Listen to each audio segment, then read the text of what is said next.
Hey guys, it's Brittany from Heden Carat, and I'm going to show you how to set up the Heden Carat wireless follow focus. I don't know how to say the name, it's super Swedish, but I do know how to set it up. So to start, you're going to need a rail setup for your camera, and you're going to need access to DTAP power. First, you're going to need to connect the rail mount to the motor. Slide it in with the slanted side as so.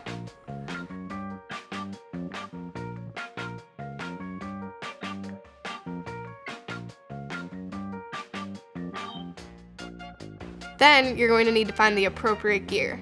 Most of the time you're going to use the standard 0.8mm. It pops directly into your motor. Now you're ready to attach it to your rod. You're going to want to make sure you attach it in a way that it can make a connection with your lens gear. If you did it correctly, you should be able to move the gears with each other. Next, I'm going to take my receiver and connect it to the motor and power. First, this red power cable will plug into the bottom of the receiver and into one of the DTAP ports on your camera.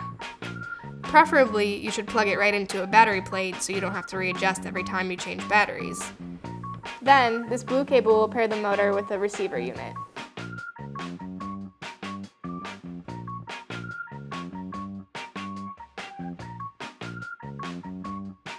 So now we're ready to pair the hand unit and the receiver unit. We'll start by turning it on, just a quick press on the power button.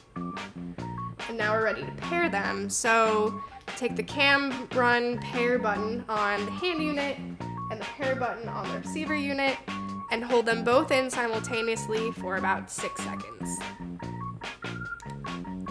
And once you let go, both lights are going to be flashing blue, which means that they're trying to pair, and if they've successfully paired, they'll turn to this solid blue. Now we're ready to actually calibrate it, and this is going to be the easy part because I've got a cinema lens on with 2 hard stops, so we can use the auto calibration.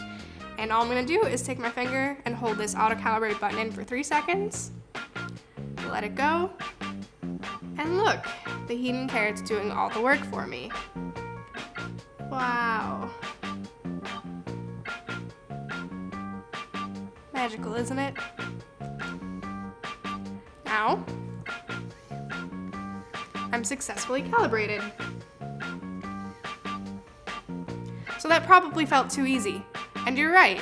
Next we're going to take this off and do it with a photo lens, and we'll do the manual calibration. Alright, so we switched to a photo lens, and now we get to go through the fun of manually calibrating it.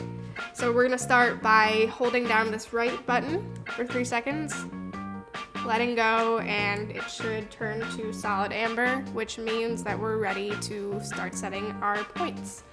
You want to start with the lens focused somewhere in the middle, and we're going to start with going to infinity.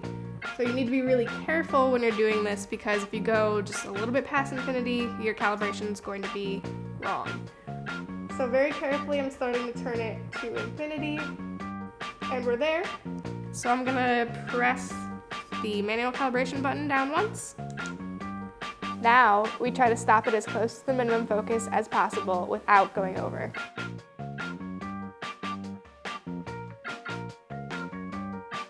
So, if you did that successfully, we are now manually calibrated. It can be a little tricky, so since you're not always going to be pulling focus from infinity to your minimum focus, you can cheat a little bit by setting the stops a little early if you have trouble. Thanks for watching!